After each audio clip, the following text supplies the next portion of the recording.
He had been given everything without effort: private planes, luxury outfits, and a surname that granted entry before he even asked. Yet inside, he was falling apart, failing every exam, suffocating in silence. His teachers, classmates, even his father had abandoned him. Then one day, tucked away in the quietest corner of the school, a janitor, a black woman nobody really noticed, spoke words that struck harder than any class ever had. He assumed she only scrubbed floors. He didn't realize she was about to scrub away everything he thought he understood. His name was Lucas Reed, only child of Charles Reed, a technology magnate whose face appeared on Forbes covers as often as the seasons changed.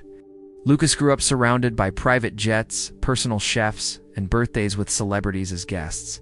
But with all that, one thing eluded him: meaning. 17, Lucas was enrolled in one of Atlanta's most prestigious private schools, not because he earned it, but because the Reed name unlocked doors like a golden key.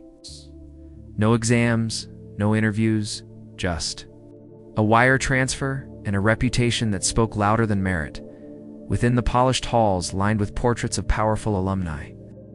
Lucas was recognized for three things: his arrogance, his designer wardrobe, and his dismal academics. His grades were laughable. Teachers promoted him out of fear, not ability. He couldn't care less. Why would he? One day, the empire would be his. What could a GPA offer that his surname didn't? He mocked instructors, ignored peers, and smirked through lectures as if they were beneath him.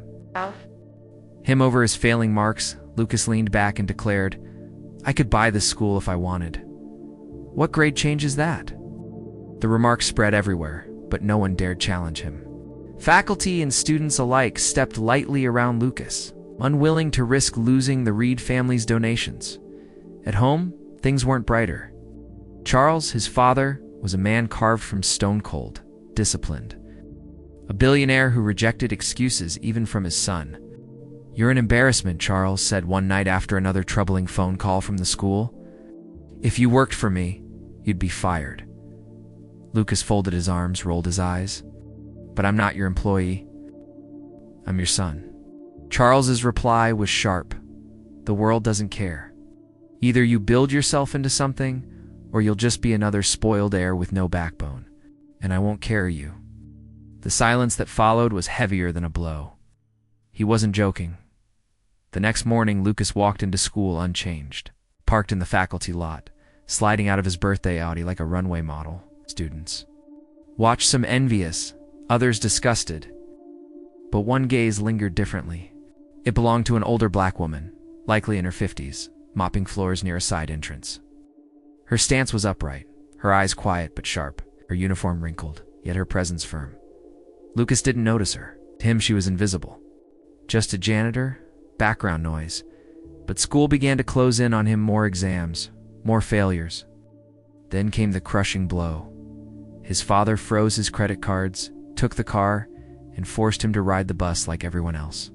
One bitter morning, he crossed paths with the janitor.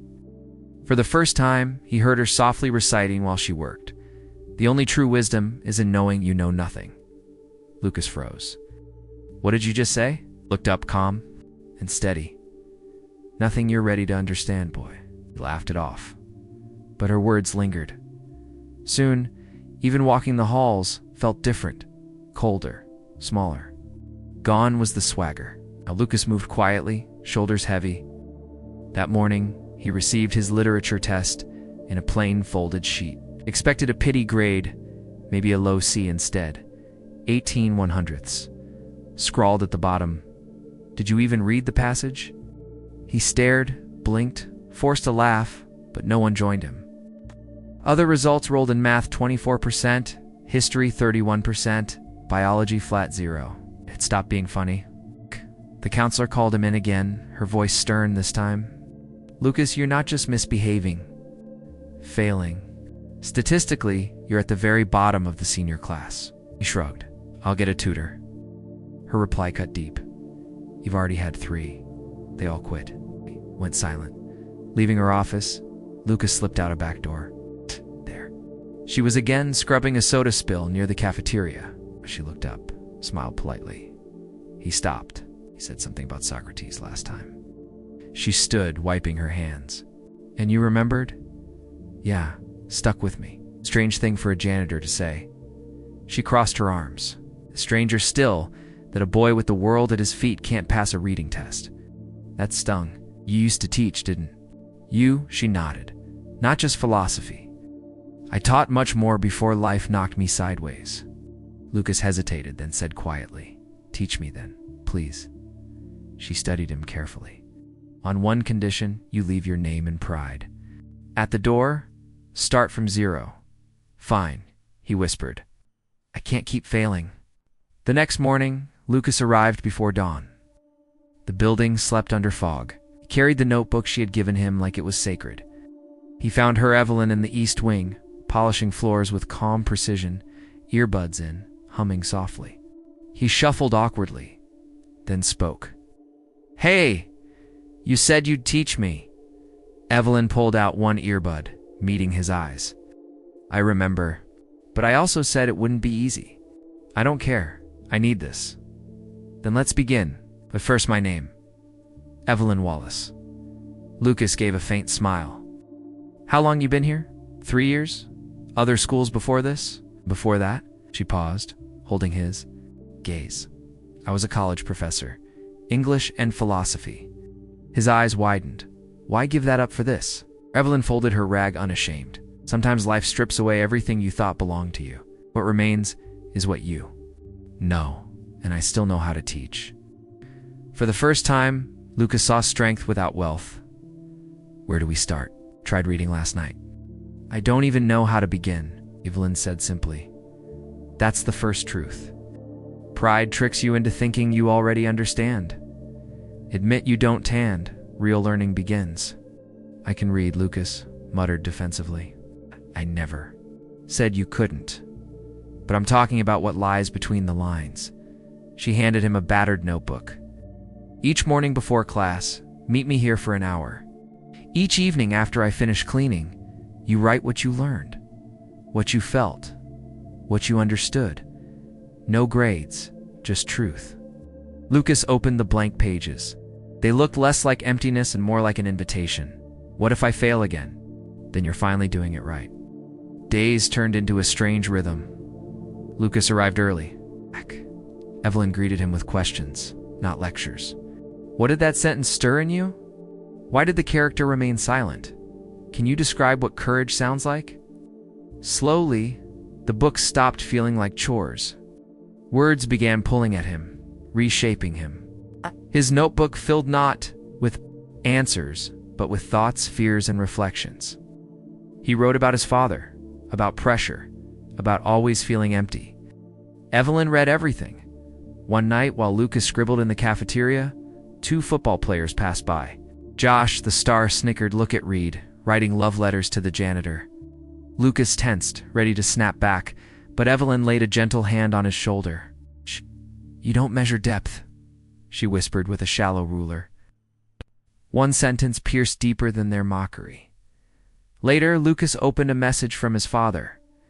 "They updated your record. One last warning. Fix this or you're cut off, no trust fund. No apartment, nothing." Lucas stared at it. He didn't reply. For the first time, he wasn't scared. He was ready. By Friday, the school buzzed with end-of-term energy report cards. College meetings, graduation talk.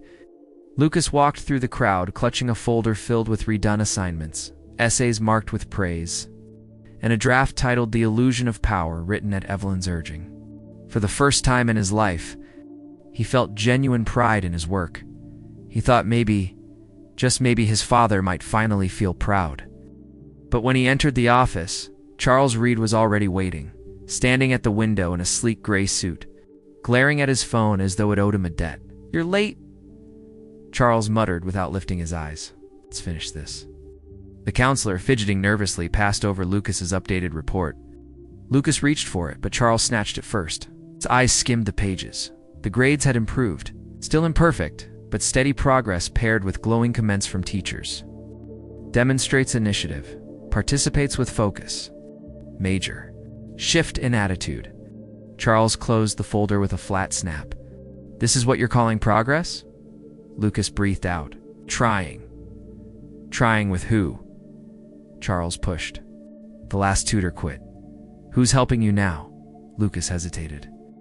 He didn't want to reveal Evelyn, but deep down, he knew it was time. Evelyn, the janitor. Silence. Charles blinked, then let out a sharp, dry laugh. "You're joking? She was once a professor? She's a janitor now. That's all that matters."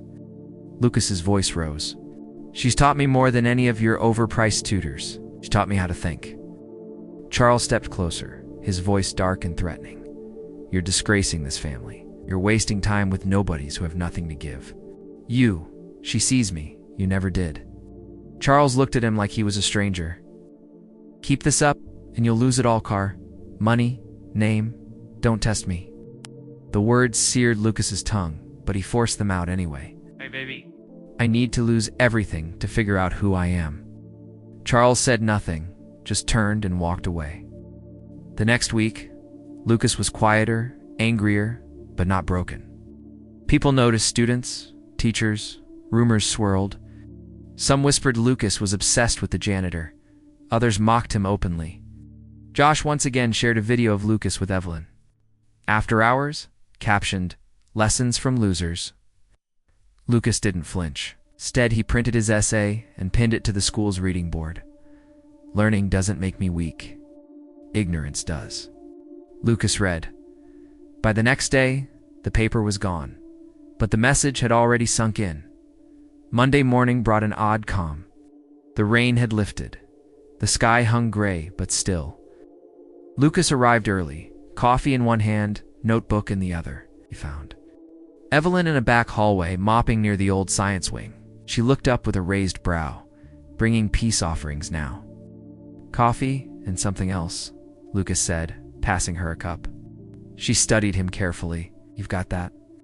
Look, the one people wear right before they say something that changes everything." Lucas slid down to the floor, notebook still in hand. "I looked you up." Her eyes narrowed. "You what?" "Not in a creepy way," he added quickly. "I just wanted to know. You quote Socrates. You teach like someone with decades of experience, and I found an old article." Evelyn Wallace Tennard, professor at the University of Chicago, guest lecturer, published author, award winner. She closed her eyes for a long pause.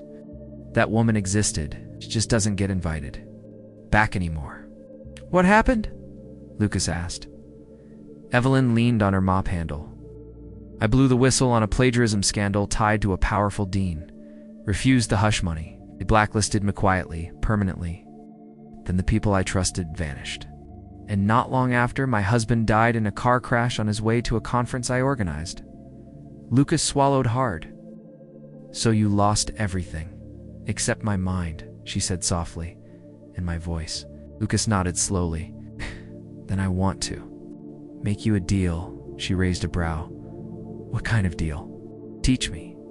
Teach me like I'm one of your college students. Don't hold back. Don't treat me like I'm fragile. I want to learn everything you know. I want to matter not because of my name, but because of what I can do." She looked at him closely. Something was different in his eyes. It's not rebellion. Not arrogance. Something else. And you're part of the deal. "I won't quit," he said, "no matter how hard. I'll fail, rewrite, relearn. Whatever it takes." Evelyn was silent a long time. Then she extended her hand. "Then we've got a deal." They shook on it. No contracts, no polished terms, just truth. That week, things grew more intense. Evelyn built a plan not based on tests, but on comprehension. Lucas, Reed Baldwin, Hughes, Morrison. He wrote reflections instead of essays.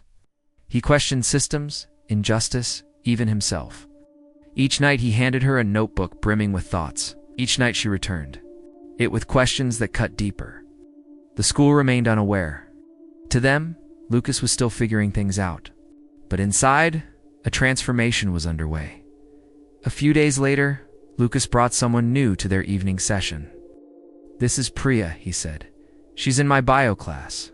Needs help with writing." Evelyn smiled. "Looks like we've got ourselves a class." More students trickled in quietly, cautiously. Word spread. Someone at school was truly teaching. No grades, no judgment, just learning. The abandoned library became their secret classroom. They read, they wrote, they debated, they cried. It was beautiful and dangerous. One afternoon, Evelyn was summoned to the office. The assistant principal spoke in clipped corporate tones. "Miss Wallace, we've received concerns. Parents are asking why their kids are spending time with janitorial staff after hours. It's unorthodox." "I'm teaching," she replied simply. "You're not a certified instructor here. It's not in your job description." Evelyn held her gaze. "Neither is saving a kid's life, but I did that anyway." The assistant principal said nothing, but Evelyn knew what was coming. Lucas heard the next day. "They told you to stop?" "Yes, that's insane. You're helping." "I know," she cut in. "But that's what systems do. They don't attack what's broken. They attack what works." Lucas clenched his fists. "I'll tell my dad. I'll go to the board. I'll go public." "Not yet," Evelyn said firmly. "Your voice has to stand on its own first. Not your father's name, yours." He nodded. The revolution had already begun. Winter crept into Atlanta, draping mornings. In fog and silence, the school hallways grew darker, quieter. But inside Lucas, something brighter stirred. One morning, Evelyn met him in the forgotten library. She sat, folded her hands over a book, and locked eyes with him. "It's time. I tell you the one thing no one teaches." Lucas leaned forward. "I'm listening." "The secret isn't in grades or diplomas. The secret to real learning is transformation." She rose, pacing slowly.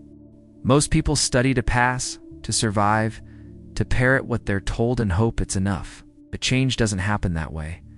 Change comes when something inside you breaks and rebuilds stronger." Lucas stayed silent. "You've started that process. But you need to know, real learning is messy, painful, personal, but it's real." She handed him a worn blue book. "This saved me. The Souls of Black Folk by W.E.B. Du Bois. I read it after I lost everything. It brought me back." Lucas opened the cover. Handwritten notes filled the margins. "You're giving me this? I'm trusting you with it." "Why me?" Evelyn sat again. "Because the first time I saw you, you weren't arrogant. You were drowning. And some part of you still wanted to live." Lucas clutched the book. "I'll read every word. And then I'll write something real. Not for me, for you." She stood, picked up her mop and bucket, then turned at the door. "Next time someone asks how you're doing in school, don't say I'm improving. Say I'm becoming someone." He sat long after she left, book in his hands, chest heavy not with fear, but with meaning. He no longer wanted to just pass. He wanted to matter. Something inside had shifted. You could see it in the way Lucas walked, not like a prince anymore, but like someone awake. The clothes were the same, but the weight in his eyes had changed, not hollow focused. Teachers didn't know what to make of it. The arrogant heir was now raising questions in class, writing full essays, volunteering for group work. One day in history, he lifted his hand. "Why does the textbook brush over slavery like it was just a footnote?" The room froze. Even the teacher paused. "Where did you hear that?" he asked carefully. Du Bois, Baldwin, and a woman who knows how to teach. No one replied, but no one forgot. Lucas wasn't just changing himself. He was starting to see others. The quiet girl, who always ate alone. The student juggling 2 jobs yet still on time. The teacher whose brilliant lectures went unnoticed. And he realized, once you truly see people, you start to notice how many go unseen. Each day, with Evelyn, followed a rhythm. Mornings of questions, evenings of writing. Lucas was building not just better grades, but a better self. His essays grew more personal, more political, more powerful. Evelyn marked them with tough love. Red ink. Sharp critiques. Don't just write it. Mean it. This line is pretty, but hollow. Rewrite it with your soul. Lucas rewrote. again and again. He stopped caring about judgment not from arrogance, but because he finally knew who he was. Becoming soon, he brought more classmates, then more. The abandoned library turned into a quiet revolution. Evelyn led circles of 5, 6, even 10. They weren't just writing, were thinking. Books once ignored became sacred. Quotes echoed, like battle cries. If you are silent about your pain, they'll kill you and say you enjoyed it. Zora Neale Hurston, function of freedom is to free someone else. Toni Morrison. These weren't study sessions. They were awakenings. But not everyone approved. One stormy afternoon, Evelyn was called in again. "You're gathering? Students outside of official capacity?" the assistant principal said. "I'm teaching. That's not your role." "Maybe it should be," Evelyn replied. "Miss Wallace, you'll have to stop." She left the office silent, but her back straighter than ever. The next morning, Lucas found out. "They're shutting you down? They're afraid," she said.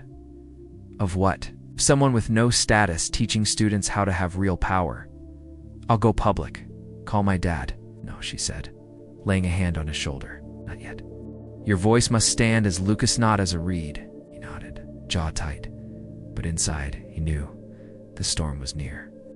Their spark couldn't be hidden forever, and it happened sooner than he thought. Lucas came home one evening, soaked from the rain, gripping a paper stamped with a bold red "A", the first of the year. His essay bore the title, "The Courage to Unlearn." His teacher's remark was simple: "You found your voice."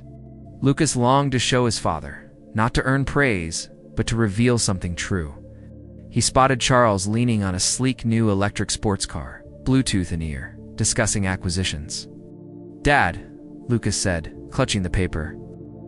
"To show you this." Charles accepted it with a blank expression, skimmed the title, raised a brow. "Is this supposed to be a joke?" "It's my actual English essay. I got an A." "Lucas, this reads like a diary about emotions." "It's not scholarly. It's sentimental. It's about personal growth." Charles dropped the paper onto the passenger seat. "Who even taught you to write like this?" Lucas hesitated, then spoke firmly. "Evelyn, the janitor." Silence. Charles stepped forward, voice sharp with contempt. "Are you telling me? You're learning from someone who scrubs floors? She used to be a professor. Now she's nothing but a failure." Lucas's fists tightened. "She's done more for me than you ever have." "If you don't cut ties with her, you lose everything," Charles warned. "Your money, your car, your name." "Then maybe I need to lose it all," Lucas answered, trembling to figure out who I really am. Charles's gaze was ice. "Pack your things, you're finished." The next day Evelyn was gone. Fired early. No warning. Escorted out. No goodbye. Lucas searched the halls. It's empty. Her bucket. Her coat vanished. He struggled to breathe. His grades slid, not from lack of knowledge, but because his fire had died. He drifted like a ghost. The library, once alive, was hollow. Then came the breaking point. A bulletin board notice. End of year speech contest.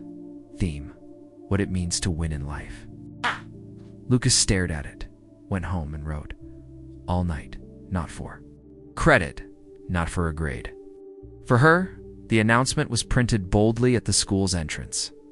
Senior speech contest. Families invited, stakes high, scholarships, recommendations, recognition. For most, just another hurdle. For Lucas, it was battle. That same morning, news spread Evelyn had been dismissed. Quietly, budget cuts they claimed. But everyone knew the truth. She left with no ceremony. Lucas sat alone in the cafeteria, notebook trembling in his hands, pages filled with her notes, her corrections, her questions. Learning is transformation. Pride is a trap disguised as protection. You don't need permission to become someone new. He shut the notebook, opened a fresh one, and wrote, not for grades, not for applause, for truth. The contest night arrived. The auditorium overflowed. Parents in fine coats, students in crisp suits, college scouts waiting with clipboards. Lucas stood behind the curtain in plain navy shirt and dark jeans, No flashy shoes, no last name stitched on him. Just himself and his story. His name was called He Stepped Out. Silence filled the room. He looked at the audience and began, "My name is Lucas Reed. Some know me as the kid who wasted his chance, who failed. They say I had everything. But I lacked the one thing that mattered, someone who believed in me, until she came." He paused. She wasn't my teacher, not officially. She wasn't paid. No office, no authority. Only a mop and a heart big enough to see past my anger. He scanned faces. She taught me to read between the lines in books and in life. To write, to think, to listen. She didn't just clean these floors. She cleared my head. But she was fired, silenced, because systems hate when someone at the bottom makes a real impact. So today, I don't speak to impress. I speak to honor her. He lifted the notebook. She told me learning is transformation. That winning isn't wealth or power, it's becoming someone worth remembering. She may not be here, but she's in every word I say. So what does it mean to win? It means waking up, shedding the weight of your name, finding truth, and lifting others with it. For a moment, stillness. Then one clap. Then another. Then thunder. Standing ovation. Tears, even faculty cried. At the back, a woman in a headscarf wiped Terevlin. She had returned quietly to see him shine. That night, Lucas wasn't a Reed. He was himself. The video spread quickly. First through classmates, then alumni, then the press. Headlines blazed. Billionaire son credits school janitor with saving his life. The story reached farther than any Reed Corporation deal. Evelyn was invited to speak at a local college, then another, then offered a teaching role. Doors reopened not because of her resume, but because of undeniable truth. Lucas passed his classes with purpose, not pity. He rejected Ivy League offers, choosing a small college focused on social justice and education. When asked why, he said, "Because I want to teach the way she taught me, build a place where no one has to beg to be seen." Under Atlanta's son, Lucas knocked on a modest porch, envelope in hand. Evelyn opened, wearing a cardigan, surprised. "You didn't have to come all the way." "I did," Lucas said, handing her the envelope. Inside, his diploma, his college acceptance, and a handwritten proposal. "I want to start something," he explained. "A center. A place for learning in is deep, free of shame. I want to name it the Evelyn Institute." Tears filled her eyes. "Why me?" "Because everything I am began with you. Only if we do it together," she whispered. "Always." Months later, the Evelyn Institute opened inside a repurposed community center. Classes, mentorship, late-night writing circles. Kids once dismissed found a second chance. Evelyn taught again with chalk, with books, with freedom. Lucas ran programs, always learning.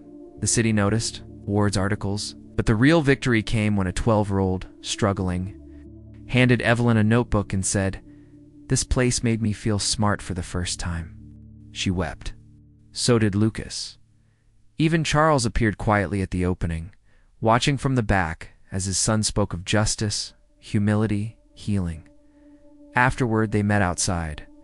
"I didn't expect to cry," Charles admitted. "I didn't expect to." "Forgive you," Lucas replied. They embraced not as father and heir, but as men trying again. Years passed. The institute flourished.